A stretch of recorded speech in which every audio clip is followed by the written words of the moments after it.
आइए, last lecture में हमारी आपकी बातें चल रही थी।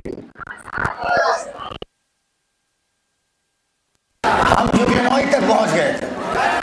ये बताओ यूक्रेनॉइड फ्रेश वाटर है? अच्छा ये बताओ ठहरा हुआ पानी की बहता हुआ पानी?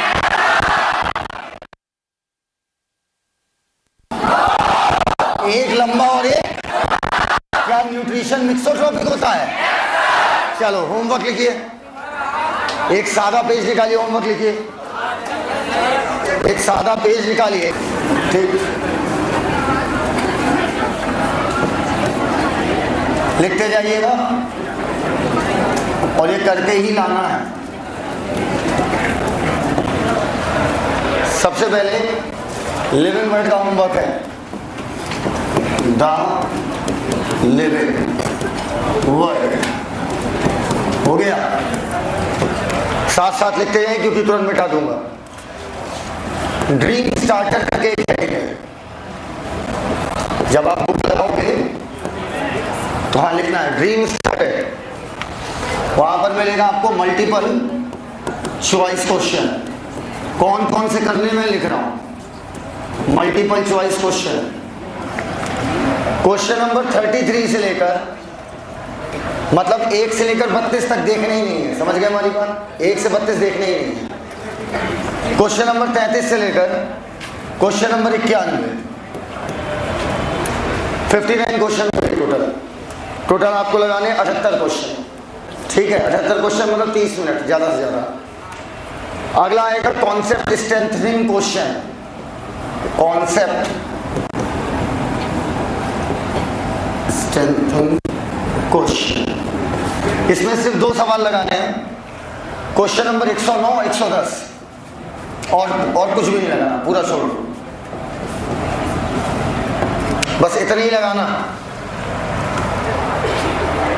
रिपीटेड क्वेश्चन मतलब सेम ही क्वेश्चन 2 तरीके से पूछ रहा हूं, वो सब हटा दिया गया है। अगला आएगा dream supporter complex question.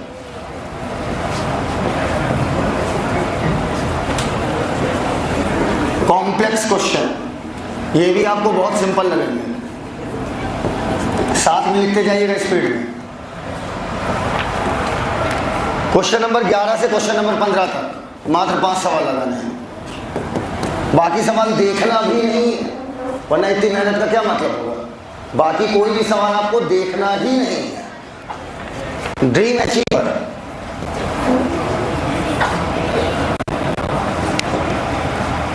Diagram based, ये हेडिंग होगी, and matrix type question.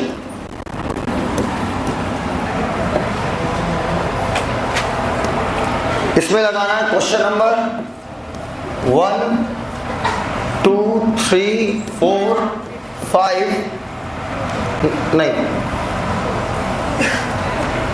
Question number 3 to question number 8, 6 सवाल लगाने हैं।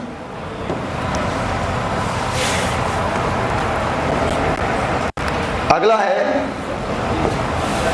Dream consolidator. क्या नाम रखे, कंसोलिडेटर, अचीवर, स्टार्टर, मतलब मीनू चल रहा। NCERT exemplar, NCERT exemplar question.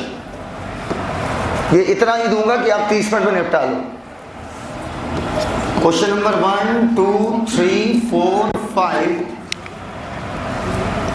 8 और 10, 7 सवाल। इसके बाद आपको मिलेगी एक हेडिंग प्रीवियस ईयर क्वेश्चन। बीच में असर्शन रीजन मिलेगा, वो आपको नहीं लगाना, वो आप कल लगाओगे। समझ गए बात को? इतना भी होमवर्क मत ले लो कि कंप्लीट ना कर पाओ। समझ पाए हमारी बात? प्रीवियस ईयर क्वेश्चन, वरना इससे तुम्हारी फिजिक्स और केमिस्ट्री इफेक्ट होगी। इतना होमवर्क कि फिजिक्स और केमिस्ट्री पर कोई असर ना आए। क्वेश्चन नंबर 1, 3, 5, 6, 1, 3, 5, 6, 7, 11, 12, 13, 14, 7, 11, 12, 13, 14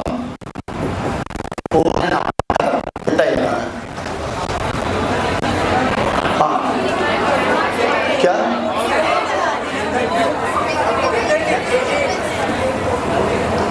उम्मीद नहीं थी हमारे फिंगर टिप बोलोगे, सच में उम्मीद नहीं थी। फिंगर टिप वालों का क्लास के बाद मैं बता दूंगा। अभी एक बुक का देख लिया, एक बुक का क्लास के बाद देख लूँगा, उसकी मैं फ़ोटो खींच के डाल दूंगा, ठीक है। कोशिश कीजिएगा बुक लगाइएगा अच्छी है, एक चैप्टर लगा लेंगे आपको पता चल जाएगा किताब का एहसास, क्योंकि इन्होंने हेडिंग वाइज बहुत प्यारा तोड़ा है चीज़ों को। इसको आप सॉल्व करेंगे आज। टोटल आपके 78 क्वेश्चन हैं, 78 क्वेश्चन आपको लगाने हैं आज। और आपको ऐसे नहीं लगाने, 78 आप लगा रहे हो। आप एक टाइमर ऑन करोगे, मोबाइल खोलोगे, एक टाइमर ऑन करोगे, टाइमर पे आप टाइम सेट करोगे 30 मिनट। कितना? 30 मिनट। सभी बच्चों को 180 क्वेश्चन वाली या 200 क्वेश्चन वाली, 200 क्वेश्चन वाली एक OMR बांट देना। आप तुरंत जाके इसकी करा लेना फोटोकॉपी, समझ गए बात को? तुरंत आप करा लेना इसकी फोटोकॉपी, और गोला भरना है वही 30 मिनट के अंदर। 30 मिनट में आपको 78 क्वेश्चन लगाने हैं, आप चाहे जैसे। अब लालच मत करना कि तुम्हारी घड़ी अपने हिसाब मैनिपुलेट कर सकते हो, तो ये लालच मत करना, स्पीड कम मत करना, धड़ाधड़ धड़ाधड़ धड़ाधड़, बस grab the answer, leave the question, सिर्फ इसी कॉन्सेप्ट पे चलना है। ये पूरा कर लिया बेटा? बोलो भैया। टाइम लिमिट 30 मिनट, 30 मिनट करा, +4 4 मिनट OMR, +4 मिनट। तो आप टाइमर लगाओगे 34 मिनट का, मतलब ऐसा मत करना 30 लगाओ फिर 4 लगाओ। आप वहां पर टाइमर कितने का लगाओगे? 34 मिनट का।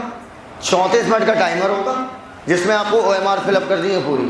फिर आपको मैच करना है कि आपके क्वेश्चन कौन कौन से सही हुए और जो गलत हुआ वो क्यों होगा। टोटल टास्क होगा मैक्सिमम 1 घंटे का। 26 मिनट एनालिसिस के लिए मोर देन एनफ होते हैं। चलिए let's come on slime mode. अब हमारा अगला टॉपिक आ गया स्लाइम मोड। मैंने कल भी बोला था और मैं आज भी बोलूंगा, मैंने कहा था कि जो स्लाइम मोल्ड है ये कहीं ना कहीं फंजाई से सिमिलैरिटी रखता है, क्योंकि स्लाइम मोल्ड ही भविष्य में डेवलप होकर क्या बना है? फंजाई। स्लाइम मोल्ड समझना, स्लाइम मोल्ड ही भविष्य में डेवलप होकर क्या बना है? फंजाई। क्राइसोफाइट डाइनोफ्लैगेलेट, क्योंकि ये फोटोसिंथेसिस करते थे, तो यही डेवलप होकर आपके क्या बनाए हैं? प्लांट्स। प्रोटोजोआ अभी मैं पढ़ाने वाला हूं, इसके बाद 15 मिनट बाद आ जाएगा।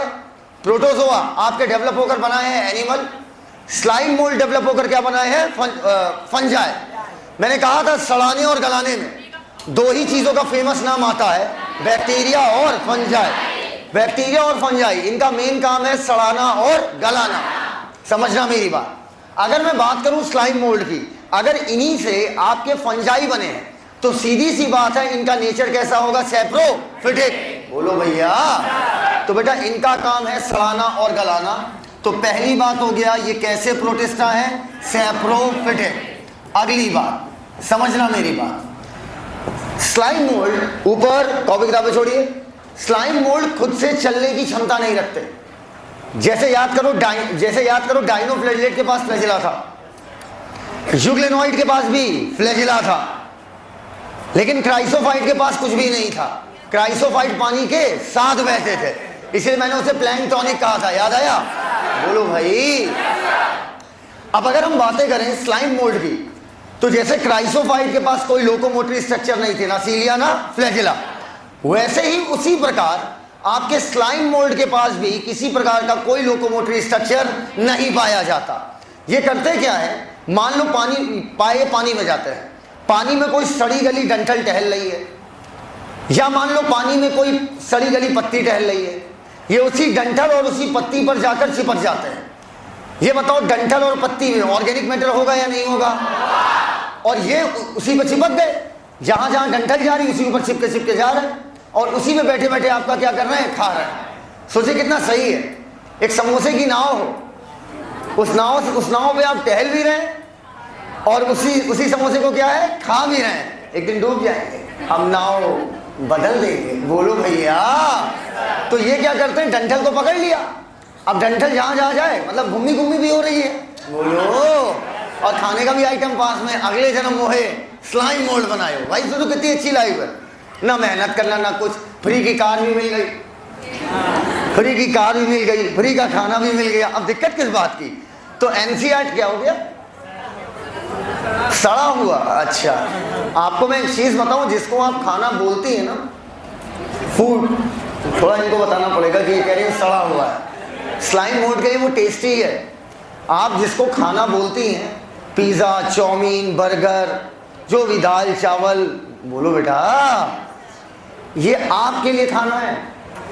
कुछ जानवर ऐसे हैं जिनके लिए हमारा फीकल मैटर टेस्टी है। देखिए देखने की बात है, देखने का नजरिया है, नहीं सीधी सी बात है, देखने का नजरिया है। वही फीकल मैटर हमें खाद देता है तो हमें दिक्कत नहीं होती है, और उसी खाद का इस्तेमाल करके प्लांट फल देते हैं तो फल आप चाव से खाती हैं। लेकिन अभी फीकल मैटर का सेवन करने को कह दिया जाए तो दिक्कत हो जाएगी। भाई नजरिया है और क्या, बोलो भैया, समझ गए हमारी बात।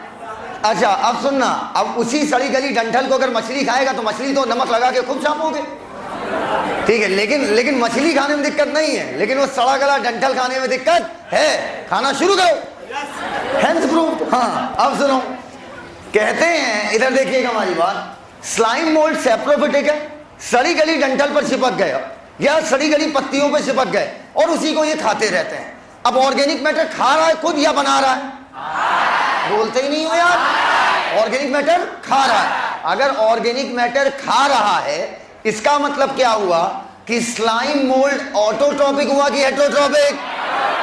बोलते ही नहीं है, ऑटो या हेट्रो? ये बिमरही आवाज क्यों निकल रही भाई? ऑटो या हेट्रो? जो अपना ऑर्गेनिक मैटर स्वयं बनाएगा वो क्या कहलाएगा? ऑटोट्रॉपिक, और जो दूसरे का बना बनाया खाएगा वो हेट्रोट्रॉपिक। एकदम क्लियर है ये बात। अब सुनना मेरी बात, आपने कभी देखा होगा, अच्छा आप लोग के स्कूल में, बेटे आप लोग के स्कूल में मतलब जो लड़के थे वो आपस में स्कूल से बाहर लड़ते थे ना, होता था ऐसा? कभी वजह नहीं जानने की कोशिश की ना?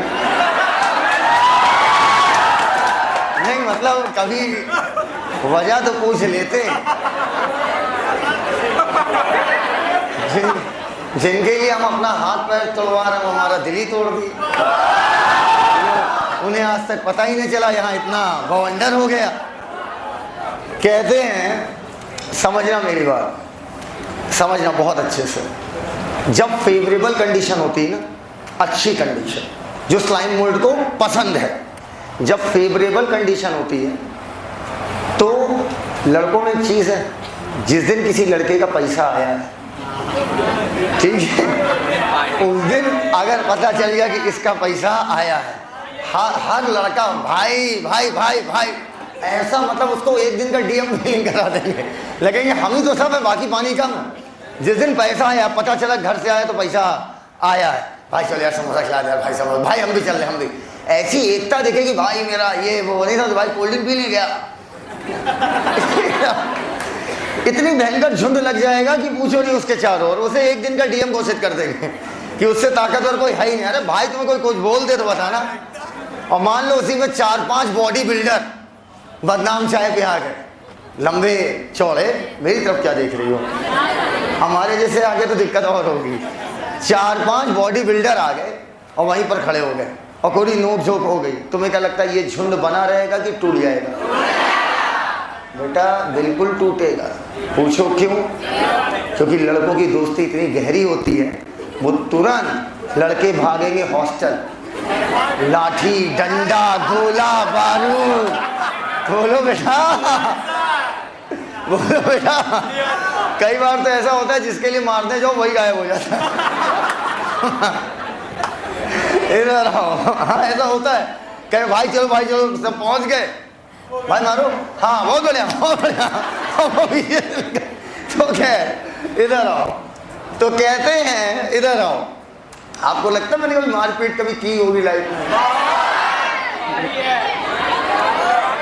देखो मार के साथ पीठ भी जुड़ा हुआ है। पीठ का मतलब मार खाना, मैंने मारपीट कभी नहीं की कसम से। इधर आओ, नहीं कभी नहीं। ये सब चीज़ें आप तब करते हैं जब आपका मानसिक स्तर कम होता है। ये बात सीरियस नहीं, क्या कह रहे हैं, क्या बात है? इधर मैंने ये नहीं बोला कि करवाई नहीं, मैंने ये बोला है कि अपने हाथ से नहीं की है, कभी नहीं। पूछो क्यों? क्योंकि अगर आप किसी को मारते हैं तो इसका मतलब है आपका, तुम काहे हंस रहे हो यार? अगर आप कभी मारपीट करते हैं तो आपका मानसिक स्तर कम है। क्योंकि आपका अपने ब्रेन पर कंट्रोल नहीं है। समझ पाए हमारी बात? बोलो बेटा, करिए नहीं, करवा दीजिए, उसमें कितना टाइम लगेगा। तो अब सुनो मेरी बात। अरे बताओ दो, तुमको ऐसे कह रहा था, तुमको ऐसे और इतना भयानक बताओ कि सामने वाला उससे पूछे भी ना जाके, सीधे शुरू ही हो जाए। और जब पहला कंडा पड़ गया तब तो सामने वाला मारेगा, फिर शुरू हो गया चेन रिएक्शन।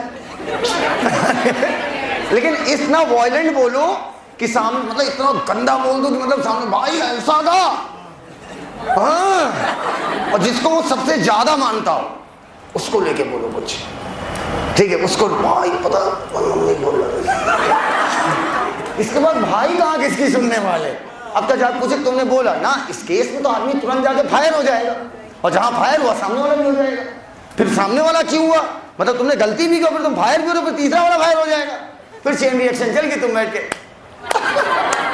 फिर भी क्यों, अरे हटो यार, कैसी बातें कर रहे हो यार, सब भाई आपस में, चलो चलो हो गया।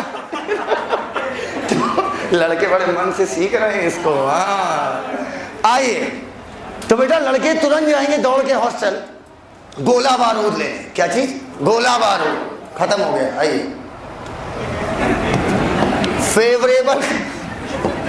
फेवरेबल कंडीशन है। कौन सी कंडीशन? फेवरेबल। अगर स्लाइम मोल्ड के अकॉर्डिंग कंडीशन है, क्या मैं ये बार बार बोलूंगा? नहीं, क्या मैं ये बार बार बोलूंगा कि स्लाइम मोल्ड यूनिसेलुलर होते हैं? जब मैंने एक बार बोल दिया कि प्रोटिस्टा यूनिसेलुलर है, तो बार बार नहीं बोला जाएगा कि ये भी यूनिसेलुलर वो भी यूनिसेलुलर। बोलो भैया। अब सुनो, स्लाइम मोल्ड होते तो यूनिसेलुलर है, लेकिन फेवरेबल कंडीशन। कैसी कंडीशन है? फेवरेबल कंडीशन में स्लाइम मोल्ड आपस में चिपक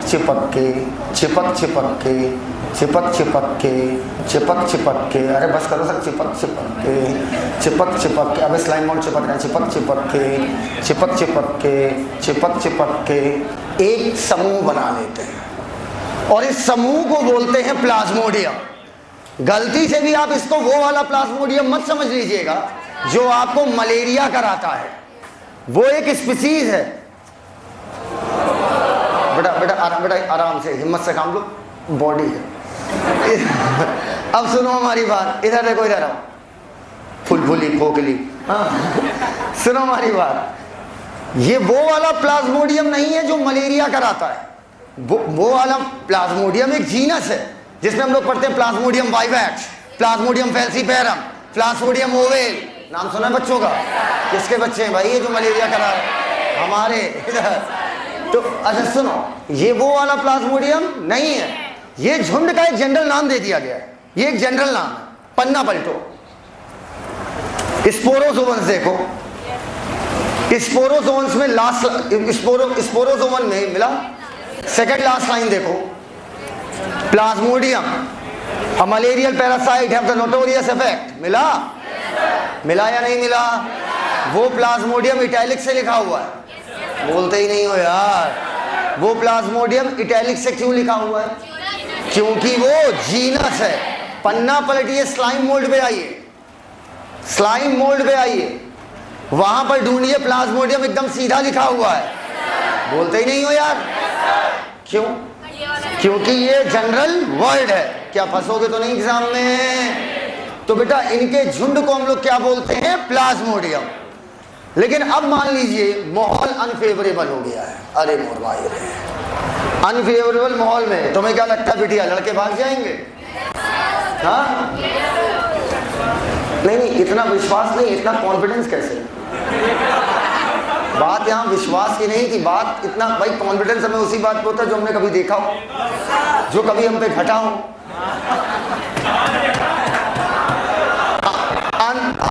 सुनो, बहुत कम लोग समझ पाए, थोड़ा गहरा था। अब लोग हंसकर ना समझ के भी प्रदर्शित करना चाहते कि मैं समझदार हूँ, है ना? हाँ नहीं हो, तुम्हारी बात ही नहीं कर रहा हूँ मैं। अब मेरी बात सुनो, अनफेवरेबल कंडीशन आती है तो प्लाज्मोडियम डिफरेंशिएट करता है। डिफरेंशिएट का मतलब होता है प्लाज्मोडियम अपने अंदर कुछ परिवर्तन करता है, परिवर्तन करके इसकी सेल्स डिवाइड करके एक डंडे-नुमा स्ट्रक्चर बना लेती है। कैसी? डंडे-नुमा। ठीक। और इस डंडे नुमा स्ट्रक्चर की टिप पर स्पोर्स लगे होते हैं। हाँ सर, कल आप बताए थे हमको, कल सर आप हमको बताए थे कि अनफेवरेबल कंडीशन में क्या बनते हैं? स्पोर। पक्का? स्पोर सिंगल सेल का बना होगा कि डबल? सिंगल। भविष्य में चलकर जब फेवरेबल कंडीशन आएगा ये क्या बना लेगा? नया स्लाइम मोल्ड। क्लियर हो तो हाँ बोल दो यार। ये बताओ, स्पोर के ऊपर मोटी दीवार या पतली? बेटा पतली। स्पोर के ऊपर इतनी मोटी दीवार होती है कि बेटा ये कई सालों तक एडवर्स कंडीशन को, एडवर्स टेम्परेचर को, एडवर्स ह्यूमिडिटी को, नमी को ये आसानी से झेल लेते हैं। और जब फेवरेबल कंडीशन आएगी, आ रही है, आ रही है फेवरेबल कंडीशन, जब फेवरेबल कंडीशन आएगी, इस स्पोर इनकी टिप पे लगेगी, बॉटम पर टिप, ये उड़कर जाएंगे, वॉल हटेगी, वॉल टूट गई भैया, टूट गई।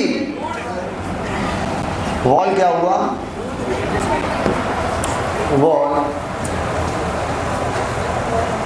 टूट गई और ये डेवलप होकर नया स्लाइम मोल्ड बना लेंगे। क्या लाइफ साइकिल एकदम क्लियर है? नहीं, क्या क्लियर क्या होना था? फेवरेबल कंडीशन में जुड़कर बना लिए प्लाज्मोडियम, अनफेवरेबल में टिप पर क्या लग गए? स्पोर। बोलते ही नहीं यार। स्पोर पर मोटी दीवार होगी, इस वजह से अनफेवरेबल कंडीशन को झेल लेंगे और फेवरेबल कंडीशन आने पर स्पोर की वॉल हटेगी और ये डेवलप हो जाएंगे नए स्लाइम मोल्ड में। इनको हवा के माध्यम से, एक होता है पानी की धार, एक होता है इलेक्ट्रॉन की धार जिसे हम बिजली कहते हैं, एक होता है पेशाब की धार, और उस हंसने की क्या बात है, एक होता है हवा की धार, उसी प्रकार होता है एक होता है एयर करंट अर्थात हवा की धार। पूछेगा स्पोर इधर उधर कैसे फैलते हैं? With the help of electric current के एयर करंट। क्लियर है? यहां तक बात क्लियर हो तो हाँ बोल दो। आपको पता है ये प्लाज्मोडियम डिवाइड करके कई फीट तक जा सकते हैं, 10 फीट बड़े हो सकते हैं एक प्लाज्मोडियम। मतलब एक प्लाज्मोडियम, एक झुंड, सोचो यूनिसेलुलर ऑर्गेनिज्म कितना भयानक डिवाइड करता होगा। यूनिसेलुलर ऑर्गेनिज्म है, कितना भयानक डिवाइड करता होगा कि डिवाइड करके कई फीट का हो जाता है। तो एनसीईआरटी लिखती है under favourable condition slime mould group बना लेते हैं और ग्रुप को क्या बोलते हैं? प्लाज्मोडियम। और ये प्लाज्मोडियम कई फीट तक जाते हैं। अनफेवरेबल कंडीशन आते ही ये प्लाज्मोडियम डिफरेंशिएट कर जाएंगे और स्पोर इनकी कहां पर लगेंगे? टिप पर। आपने एक चीज नोटिस नहीं किया, मैं दुखी हूं इस चीज से, स्पोर फैलाता कौन? हाँ नहीं, दुखी उस बात से नहीं हूं, दुखी जो अब बोलने वाला हूं इस बात से। आपने नोटिस किया कि स्लाइम मोल्ड के स्पोर के पास तो सेल वॉल है, लेकिन स्लाइम मोल्ड के पास सेल वॉल नहीं है। समझ पाए हमारी बात? दैट्स वाई एनसीईआरटी ने लिखा था लीनियस में एक लाइन, उस समय मैंने एक्सप्लेन नहीं किया था, मैं हल्का सा बोलकर सुर्रा छोड़ के निकल गया था, मैंने कुछ बोला ही नहीं क्योंकि मुझे पता था मैं उस समय समझा ही नहीं पाऊंगा। अब बोल लूँगा, बात जो जहां होनी चाहिए वहीं करनी चाहिए। लीनियस के टाइम में एनसीईआरटी कहती है कुछ ऑर्गेनिज्म ना प्लांट में रखे जा सके ना एनिमल में। स्पोर को देखोगे तो लगेगा इनको किस में रखना चाहिए? प्लांट में, तो सेल वॉल है। ऑर्गेनिज्म को देखोगे तो किस में रखना चाहिए? एनिमल। लीनियस के क्लासिफिकेशन की 3 कमियां, 4 कमियां लिखवाई थी, प्रो यू ऑटो हेट्रो और यूनी मल्टी। चौथी कमी थी कुछ ऑर्गेनिज्म ना प्लांट में आ रहे थे ना एनिमल।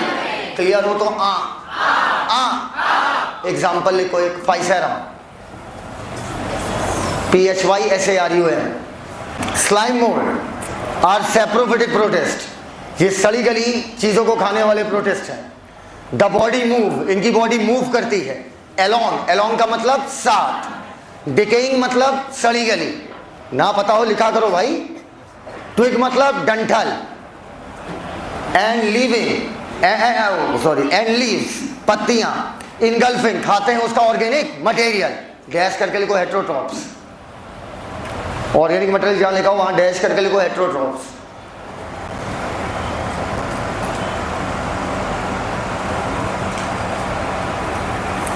अंडर सुटेबल कंडीशन, जब इनकी फेवरेबल कंडीशन है, they form an aggregation, aggregation मतलब झुंड, और झुंड को क्या बोला? प्लाज्मोडियम, विच में ग्रो एंड स्प्रेड मतलब फैल सकते हैं ओवर सेवरल किलोमीटर। अच्छा एनसीईआरटी फीट लिखी है तो फीट ही बोलेंगे ना, अगर हमने बोल दिया फीट को इंच में कन्वर्ट करके बोल दिया तो भी दिक्कत हो जाती है। ड्यूरिंग अनफेवरेबल कंडीशन प्लाज्मोडियम, पर गोला बारूद आ जाता है क्या बेटा? बोलते ही नहीं हो यार, स्पोर आ जाएगा। During unfavourable condition Plasmodium differentiate करेगा और आपका क्या बना लेगा? Fruiting body. फ्रूटिंग बॉडी मतलब जिससे फ्रूट निकले, फ्रूट मतलब क्या हुआ? स्पोर। यहां पर फ्रूट का मतलब क्या हुआ? स्पोर। जिसके ऊपर क्या लगेगा? Underline spore at their bottom. अच्छा अच्छा अच्छा, spore possess true cell wall, false मतलब कुछ भी उल्टा ही बोलना है क्या? अगर यदि सेलेक्ट हुए हो कि नहीं हुए हो। अगला, दे आर एक्सट्रीमली रेजिस्टेंट, ये एक्सट्रीमली रेजिस्टेंट है and survive for many year, इनके स्पोर भयानक रेजिस्टेंट है और कई सालों तक ये क्या कर सकते हैं? Survive. Even under adverse condition, चाहे जितनी भयानक कंडीशन हो। The spore is dispersed by electric current, बहुत अच्छी बात, ऐसे जो बीच में टोक देते हो ना, इससे बहुत फायदा मिलेगा तुम्हें। आप सुनो मेरी बात। लास्ट है, लास्ट ग्रुप है प्रोटोजोआ। क्या है? प्रोटोजोआ। प्रो प्री प्राई का मतलब पहले, जोआ मतलब एनिमल, मतलब एनिमल जैसे दिखने वाले पहले जो जीव बने उन्हें हमने क्या बोला? प्रोटोजोआ। प्रो मतलब पहले, जोआ मतलब एनिमल। पहले तो स्लाइम मोड पे कॉन्फिडेंस आ गया। अगर तुम तुरंत आंसर दे दो तो और मजा है। गॉन्युलेक्स क्या रेप्टाइड कराता है? क्या डाई एटम चीफ प्रोड्यूसर है ओशियन के? इनकी सेल वॉल का नेचर सिलिका होने की वजह से ग्रिटी होता है। बहुत अच्छी लाइन बोल रहा हूँ, सिलिका होने की वजह से ग्रिटी होता है और ग्रिटी होने की वजह से filtration of oil and syrup and polishes में इस्तेमाल होते हैं। बोलो, लिख लो, अच्छा पॉइंट है। उधर जाओ डाई एटम्स वाले में, क्राइसोफाइट्स, सिलिका होता है, इस वजह से सेल वॉल ग्रिटी होती है। सेल वॉल ग्रिटी होती है, फुल स्टॉप करके, सेल वॉल ग्रिटी होती है, इसलिए ये पॉलिशिंग में यूज किए जाते हैं, और पॉलिशिंग में ये यूज किए जाते हैं, और पॉलिशिंग में ये यूज किए जाता है। Full stop. ऊपर मैंने अभी बोला कि धरती पर जो सबसे पहले एनिमल नहीं है, प्रोटिस्ट है, पर एनिमल जैसे हैं, एनिमल जैसे प्राणी आए वो कौन थे आपके? प्रोटोजोआ। तो क्या मैं प्रोटोजोआ को प्रिमिटिव रिलेटिव ऑफ एनिमल कह सकता हूं? अगर ये एनिमल है तो पहले ये बताओ कि सभी एनिमल ऑटोट्रॉप्स हैं कि हेट्रोट्रॉप्स हैं? ऑटो या हेट्रो? अगर सभी एनिमल हेट्रोट्रॉप हैं तो सीधी सी बात है प्रोटोजोआ भी सभी के सभी क्या होंगे? हेट्रोट्रॉप। लिखो नहीं, सोचने की कोशिश करो। अब चाहे वो पैरासाइट हो, चाहे प्रेडेटर हो, चाहे जो करें, ठीक, चाहे किसी को खाते हो, चाहे किसी की बॉडी में रहते हो, ओवरऑल ये सब के सब आपके क्या होंगे? हेट्रोट्रॉप। अब प्रोटोजोआ के पास लोकोमोटरी स्ट्रक्चर कैसा है? लोकोमोटरी स्ट्रक्चर कहने का मतलब कि लोकोमोशन किस चीज से कर रहा है। बेस यहां पर मैंने बनाया, लिखना मत अभी, locomotory structure. Locomotory structure protozoa आपके टोटल 4 प्रकार के। पहले हो गए अमीबॉइड, दूसरे हो गए फ्लैजिलेटेड, तीसरे हो गए सीलिएटेड, चौथे हो गए स्पोरोजोअन्स। आइए, अमीबा किसका एग्जांपल होगा? रट रहे हो? नाम ही अमीबॉइड। अच्छा, एंट अमीबा किसका एग्जांपल होगा? अमीबॉइड। नाम में अमीबा अमीबा आ रहा है ना यार, तो ये किसमें हो गए? अमीबॉइड। फ्लैजिलेटेड, रुको, ये बताओ यूग्लिना के पास भी फ्लैजिला था, डाइनोफिलेटिव। कंपेयर क्या करो, कंपेयर हमेशा क्या करो। इधर ये बताओ, पैरामीशियम के पास सीलिया पढ़ाया था क्या? तो पैरामीशियम किसके एग्जाम्पल? सीलिएटेड। एकदम क्लियर है बात। आओ अब बोर्ड की तरफ देखो। अमीबॉइड लोग, अमीबॉइड बेटा जितने भी अमीबॉइड प्रोटोजोआ हैं, समझना, इन सबका लोकोमोटरी स्ट्रक्चर है सूडोपोडिया। मैंने आपको बताया था सूडोपोडिया कैसे बनता है, याद है ना? उसमें साइटोस्केलेटन एलिमेंट मदद करता है। अरे ऐसे करके दिखाया था घसीट के, याद आया? अच्छा तो बेटा इनका लोकोमोटरी स्ट्रक्चर, ठीक, लोकोमोटरी स्ट्रक्चर हुआ सूडोपोडिया। क्या सूडोपोडिया की मदद से ये खाना भी खाते हैं क्या? बोलो भैया। सूडोपोडिया की मदद से ये चलते भी हैं और सूडोपोडिया की मदद से ये खाना भी खाते हैं। Hence prove NCERT page number 302 लिखती है, locomotory structure need not to be different from structure affecting other kind of movement. याद आया कि नहीं आया? सूडोपोडिया की मदद से खाना भी खा रहा, समझ रहा कमेंटेटर? डिस्टर्ब, सूडोपोडिया की मदद से ये खाना भी खा रहा और सूडोपोडिया की मदद से ये लोकोमोशन भी कर रहा है। बोलो भैया। अब इधर आओ, ऐसे ही सीलिया, ऐसे हमने पैरामीशियम को लेकर कहा था, पैरामीशियम उसी सीलिया की मदद से खाना भी खा रहा है और उसी सीलिया की मदद से चल भी रहा है। बोलो भैया। आओ अब इधर आओ, सूडोपोडिया। फ्लैजिलेटेड का लोकोमोटरी स्ट्रक्चर बहुत कठिन है बेटा, फ्लैजिला नहीं हो पाएगा। चलो इसकी एक ट्रिक सुन लो, एफ से सीलिएटेड किसका लोकोमोशन? सीलिया। रट रहे हो ना, रट रहे हो ना?